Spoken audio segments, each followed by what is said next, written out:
The price of Bitcoin is breaking above the critical $72,000 level of resistance that we said needs to break in order for me to expect $84,000 Bitcoin. Now that that has happened, with the price trading at 73.2, does this mean that we start reversing course and hit 84K? Or does it mean that this is just a trap that Bitcoin has planned every single midterm year over the past cycles and we're due to fall harder this year? Is that what it means? I want to take a look at that. We will compare the current ongoing geopolitical conflict in the Middle East's reaction to the Bitcoin price, and also the reaction the price received from geopolitical conflicts in 2022 between Russia and Ukraine. So I'll give you a comparison between those two. We'll cover crude oil futures. We'll cover how crude oil going up impacts inflation and how that inflation in turn affects Bitcoin. And we'll end off with this very important altcoin chart. It shows the huge level of discount that altcoins are facing. Watch until the end if you want to see this critical altcoin chart. Guys and girls, if that sounds interesting, please do destroy the like button. It will help the YouTube algorithm tremendously if you hit the like. If you're not subscribed, then do subscribe for daily Bitcoin price updates. Let's begin with the 4-hourly time frame for Bitcoin as we sit at $73,200. 72 was the level I wanted Bitcoin to see, because then you break above the consolidation's upper bound resistance. You break above the upper bound resistance of the Bollinger Bands on the daily time frame after they've squeezed. And if you break the upper bound resistance following a squeeze, it indicates a big move coming, and that big move would line up well with our bull and bear market support band, our CME gap at 83.7, and all of those things points towards, in the upwards bull case scenario, 84K. But please do not have FOMO, guys and girls, because this breakout we're seeing on the 4-hourly time frame to me means nothing.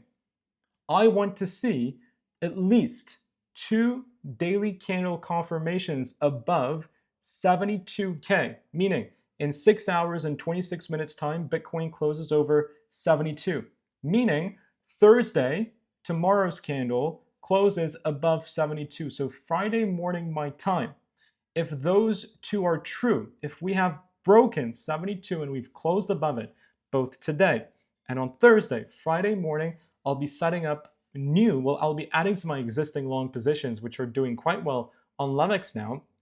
You can check the first link in the description down below if you want to trade Bitcoin and take that opportunity if you see it as well, and we'll cover it more in detail Friday morning. You can use the first link in the description to sign up to Levex. You can also trade on Week. Second link, Coinflare, Bybit, Ubit. All the links to our partnered exchanges are in the description down below. Friday morning, if we're above 72, 2 days consistently, then I will take a trade into 84K, which ultimately I see a rejection from. Every single Bitcoin cycle. You get a relief rally. Well, the relief rally can come in. It doesn't have to come in. But if you do get the relief rally, you see a rejection from the bull and bear market support band. If we go to 2021, 2022, retest bull bear market support band, rejection, retest, rejection, retest, rejection until the midterm year finishes. And then following the ending of the midterm year, the price reverses course. But all the way until then, you see rejections at the bull and bear market support band, and that is aligning up to 84K. The cycle before, retest, rejection, retest, rejection, retest, rejection, retest, rejection. When the midterm year finishes, you start rallying back again. Even in the Genesis cycle, retest, rejection, retest, rejection, retest, rejection, retest, rejection, retest, rejection. Then the midterm year finishes and you start rallying once more. So 84K will be a good place to take profits on those longs and even add 2 short positions. That is how I'm visualizing things. If we do not get those 2 daily confirmations, then I see us being pulled back into the bear flag. We come to 62 and eventually fall more, like we did so in the prior bear market. Right here, we had a bear flag, same point in terms of cycles, and then Bitcoin went lower to the downside. How do the geopolitical conflicts compare Saturday, last week, was when geopolitical tensions in the Middle East escalated. On Saturday, Bitcoin dumped by roughly $2,500 and then saw a reversal to the upside. When we go back to February 24th of 2022, when we saw the Russia-Ukraine situation escalate, Bitcoin experienced an initial correction this wick to 34 from about 37, so almost a 3K dump, same amount of dump basically, nominal terms, then a rally, then a rejection, and then eventually further moves to the downside. This sort of matches what we expect in the midterm years for Bitcoin too. A rally early March, followed by a correction and a very deeper, steepened correction towards the end of that year. And then you mark the low, and then you go into a continued upwards run, which really could be the case here. So I want to emphasize once more to not skip FOMO. I think FOMO at these prices is dangerous. I don't think FOMO at these prices serves anyone any good. Let's wait for our confirmations. And then if we see those confirmations at 84, I will take a shorting opportunity. That summarizes my Bitcoin analysis, my Bitcoin predictions. The South Korean market is tumbling following the energy risk, the risks to energy. So a lot of electronic companies, Samsung, for example, is falling. AI bubble is kind of slowly bursting in the South Korean stock market, triggering circuit breakers. Crude oil is experiencing a continued rally now, $74.475 for crude oil. If crude oil goes up, inflation is going to go up massively. So many people do not know this, but crude oil is a very important commodity, not just for fueling up your car.